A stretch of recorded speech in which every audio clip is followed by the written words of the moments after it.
என்னப்பா வேட்டையா, வந்ததுல இருந்து அமைதியா இருக்கிற? லெட்டர் விஷயத்துல தமிழ் நல்லா மாட்டிக்கிட்டானா?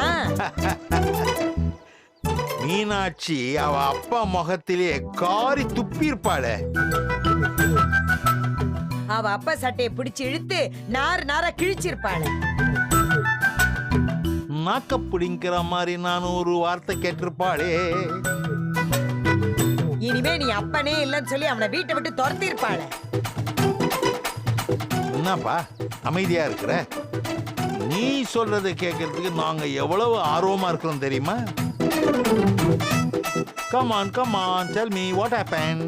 இவ்வளவு நேரம் துப்புனாளா கிழிச்சாளா துரத்துனாளான்னு கேட்டீங்களே. ஆமா, அதையெல்லாம் எனக்கு பண்ணாம என்ன உயிரோட விட்டாளே, அதுவே பெரிய விஷயம். ஐயோ,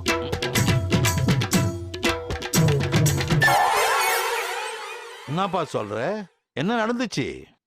என் மாமாவை போட்டு கொடுக்குற நம்மளோட பிளான் அட்ரு ஃபிளாப்னு சொல்றேன். ஏன் லெட்டர் சரவண கிட்ட இருந்து வரலன்னு சொல்ல நான் ஒரு ஆதாரத்தை எடுத்துட்டு போனா, ஆனா அது சரவண கிட்ட இருந்து தான் வந்திருக்கு. அவன் ஸ்ட்ராங்கா ஒரு ஆதாரத்தை நீட்டுறா. என்னது அது? ஒரு கால் கொலுசு. ஒரு கால் கொலுசா?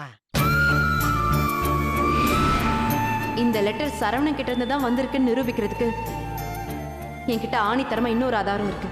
தோ இந்த கொலுசு தான். ஒரு முறை சரவண என்னோட ஞாபகார்த்தமா வச்சுக்கிறதுக்கு என்னோட ஒரு கால் கொலுசு கேட்டான். நானும் கட்டி கொடுத்தேன். அவனோட ஞாபகார்த்தமா என்கிட்ட ஒரு கொலுசு இருந்தது. இந்த விஷயம் எங்க 2 பேரையும் தவிர வேற யாருக்குமே தெரியாது. இன்னைக்கு அந்த கொலுசு சரவண எனக்கு பார்சல் அனுப்பியிருக்கான்.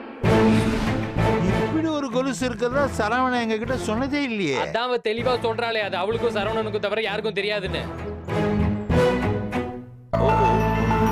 முதல் லெட்டரை பத்தி நாம போட்டு கொடுக்கறதுக்குள்ள 2வது பார்சல்ல ஒரு கொலுசையும் வச்சு அனுப்பி எல்லாத்தையும் சரவணன் தான் அனுப்புறான்னு என் மாமா ஸ்ட்ராங்கா நம்ப வச்சிட்டாரு. யாருக்கும் தெரியாத அந்த கொலுசு விஷயம் எப்படி அவனுக்கு மட்டும் தெரியும்? அதான் எனக்கும் தெரியல. நல்ல வேலை மீனாட்சி என்ன கண்டபடி திட்டாம வெறும் போங்கன்னு விட்டாளே, இல்லைன்னா என்ன அவ சல்லி சல்லியா நொறுக்கிருப்பா. இதுல இருந்து ஒண்ணு மட்டும் நல்லா தெரிஞ்சு போச்சு. வேணா என்ன சொன்னாலும் மீனாட்சி நம்ப போறதே இல்லை. My image total damage. என் மாமா அடுத்தடுத்து லெட்டர் அனுப்பி மீனாட்சியை ஏமாத்தவும் போறாரு, என்ன பழி வாங்கவும் போறாரு. அதான் இனிமே நடக்க போகுது.